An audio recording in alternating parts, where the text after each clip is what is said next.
Assalamualaikum warahmatullahi wabarakatuh. Selamat pagi anak-anakku semuanya. Pada pagi hari ini kita akan belajar tentang IPA. Materi kita masih melanjutkan materi kemarin yaitu tentang sistem pernafasan pada manusia. Nah, untuk hari ini kita akan membahas tentang mekanisme pernafasan pada manusia dan juga gangguan pada sistem pernafasan serta upaya menjaga kesehatan sistem pernafasan kita. Nah, untuk lebih jelasnya bagaimana mekanisme pernafasan pada manusia, silahkan kalian simak video berikut ini ya. Nah, kita lihat ya, seperti ini nih. Oksigen akan masuk melalui rongga hidung, melewati faring-laring, masuk ke dalam trakea, lalu kemudian bercabang dua ya, masuk ke dalam bronkus, bronkiolus, lalu di ujung ketika sampai di alveolus akan terjadi pertukaran, oksigen masuk ke dalam darah dan darah melepaskan karbon dioksida, lalu karbon dioksida dibawa lagi dari alveolus ke bronkiolus, lalu ke bronkus, lewat trakea, melewati faring dan laring dan keluar lagi melalui rongga hidung. Terjadilah ekspirasi, yaitu pengeluaran karbon dioksida. Nah, sekarang kita lihat ya mekanisme inspirasi dan ekspirasi. Bagaimana udara bisa masuk? Itu melibatkan otot-otot antar tulang rusuk serta tulang rusuk dan diafragma. Pada saat inspirasi, otot antar tulang rusuk kontraksi dan diafragma juga kontraksi, sehingga volume dadanya mengembang dan udara masuk ke dalam paru-paru. Sementara pada proses ekspirasi, otot antar tulang rusuk akan relaksasi dan diafragma juga relaksasi sehingga diafragma melengkung, sehingga rongga dada mengecil dan paru-paru menguncup, jadi udara keluar.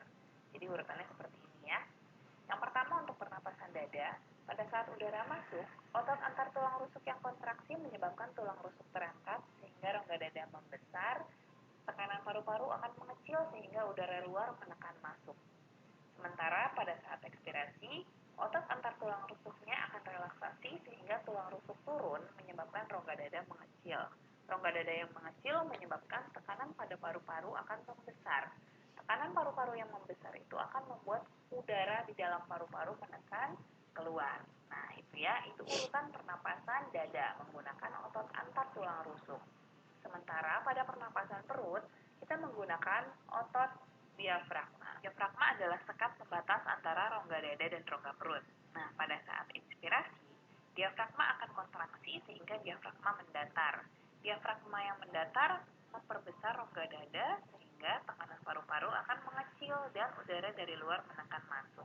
Sebaliknya, saat ekspirasi, diafragma akan relaksasi dan melengkung. Diafragma yang melengkung menyebabkan rongga dada akan mengecil dan tekanan di dalam paru-paru akan semakin besar.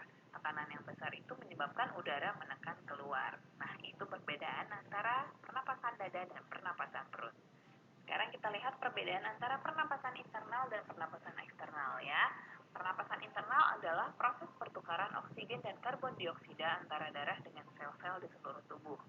Jadi darah yang dibawa oleh pembuluh kapiler akan melepaskan oksigen ke sel dan sel melepaskan karbon dioksida ke dalam darah. Berikutnya pernapasan eksternal adalah pertukaran oksigen dan karbon dioksida antara darah dengan alveolus paru-paru. Jadi alveolus memberikan oksigen ke dalam darah yang ada di pembuluh kapiler dan darah yang ada di dalam pembuluh kapiler melepaskan CO2 ke alveolus untuk dihembuskan. Selanjutnya kita akan membahas kapasitas paru-paru. Ada beberapa macam kapasitas paru-paru. Yang pertama adalah udara tidal atau volume tidal. Volume tidal atau volume pernapasan itu adalah udara yang dihirup atau dihembuskan saat pernapasan normal, volumenya sekitar 500 cc atau setengah liter. Berikutnya udara komplementer inspirasi. Udara komplementer ini adalah udara yang masih bisa kita hirup maksimum setelah kita melakukan inspirasi normal. Biasanya volumenya sekitar 1500 cc.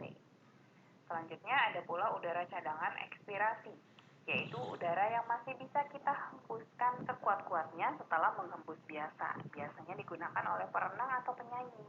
Kapasitasnya kurang lebih 1500 cc, bisa juga diperbesar dengan latihan. Kemudian yang keempat ada juga udara residu, yaitu udara yang tersisa di dalam paru-paru setelah kita melakukan ekspirasi maksimal. Berfungsi untuk menjaga volume paru-paru, volumenya sekitar 1000 cc. Nah, udara pernapasan biasa atau volume tidal ditambah cadangan inspirasi ditambah cadangan ekspirasi itu adalah kapasitas vital. Jadi, kapasitas vital itu sekitar 3.500 cc. Volume tidal 500, cadangan inspirasi 1.500, dan cadangan ekspirasi 1.500 cc. Selanjutnya, kapasitas tidal yang ditambahkan dengan volume residu kita sebut volume total paru-paru. Volume total paru-paru sekitar 4.500 cc, yaitu kapasitas tidal 3.500 cc yang ditambahkan dengan volume residu 1.000 cc. Jadi kapasitas total paru-paru kita adalah sekitar 4.500 cc.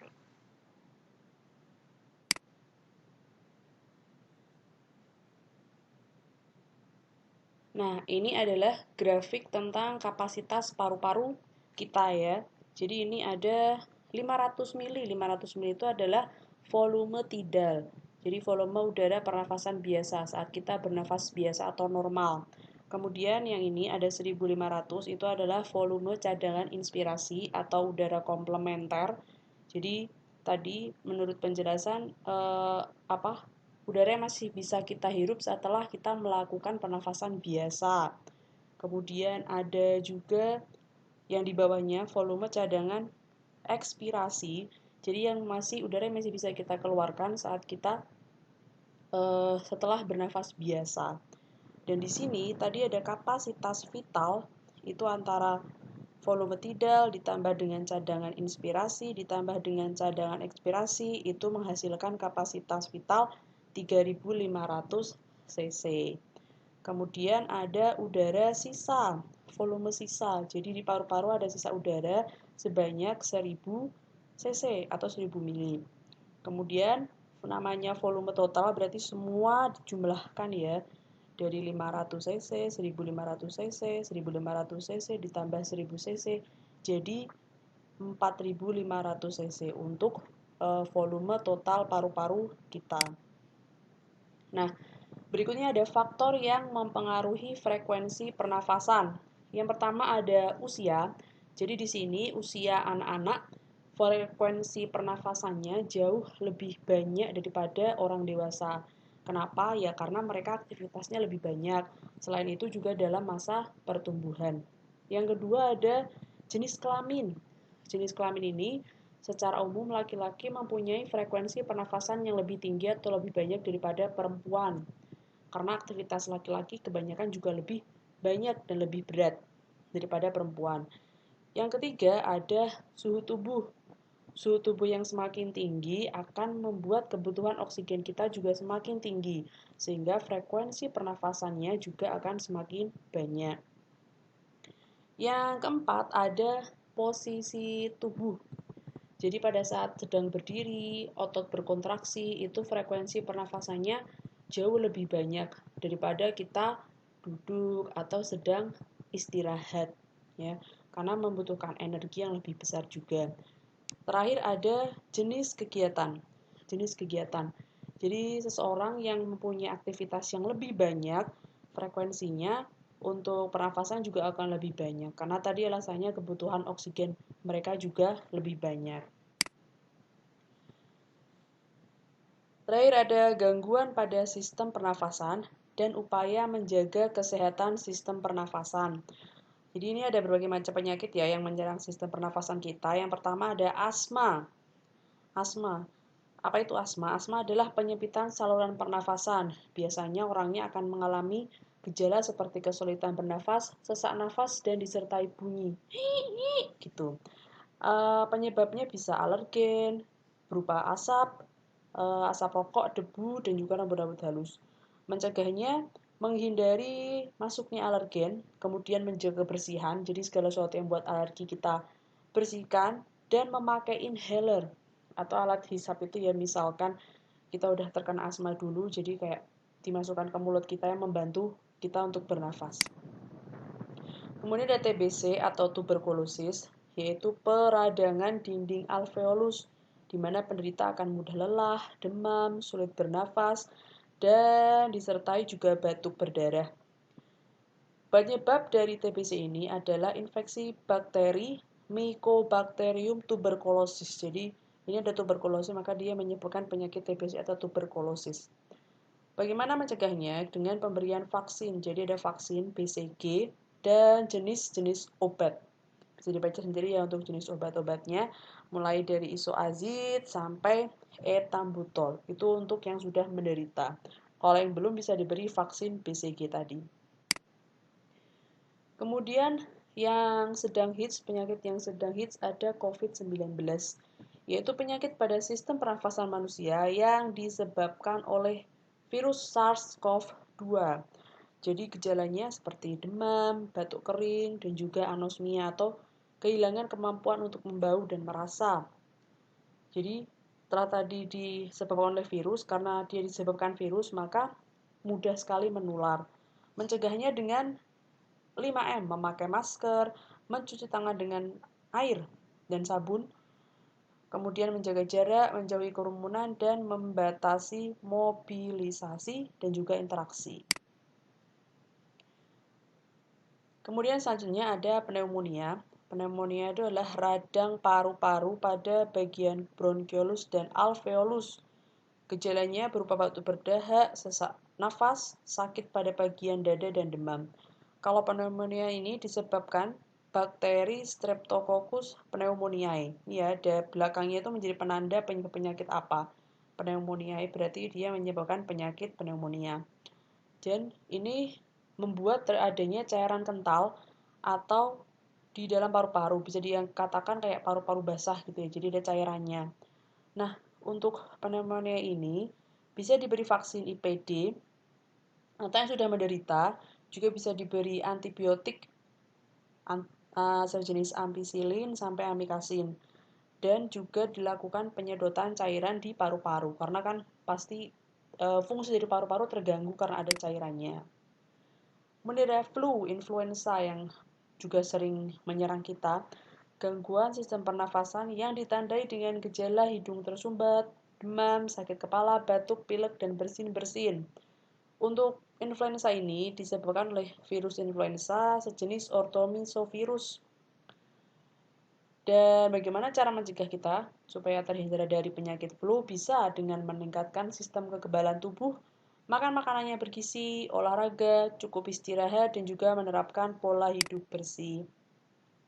Kemudian ada kanker paru-paru, yaitu penyakit yang disebabkan oleh pertumbuhan sel pada paru-paru yang tidak terkendali.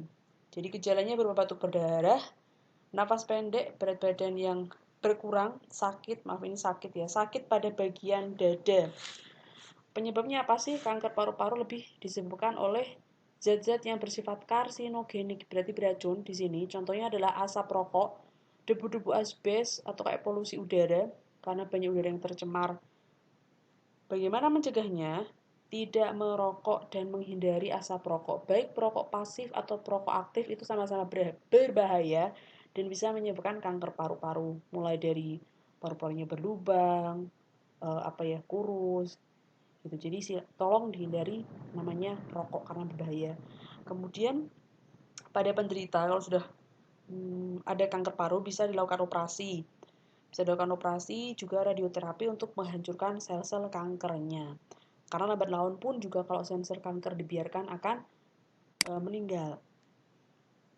Kemudian ada emfisema, yaitu penyakit yang terjadi karena ketidaknormalan susunan alveolus berupa hilangnya elastisitas alveolus. Jadi ada kesulitan bernafas, batuk kronis, dan juga sesak nafas. Penyebabnya masih sama ya, ada asap rokok dan juga polusi udara. Mencegahnya jelas untuk tidak merokok. Kemudian penderita bisa melakukan terapi paru-paru, kemudian terapi oksigen, operasi pengurangan volume paru-paru, dan transplantasi. Transplantasi berarti kayak mengganti paru-parunya karena udah rusak dan tidak berfungsi secara maksimal. Oke, itu dulu pertemuan kita pada hari ini. Semoga bisa dipahami dan dimengerti. Kalian juga bisa membaca buku pegangan kalian, buku PR kalian, dibaca-baca lagi di situ.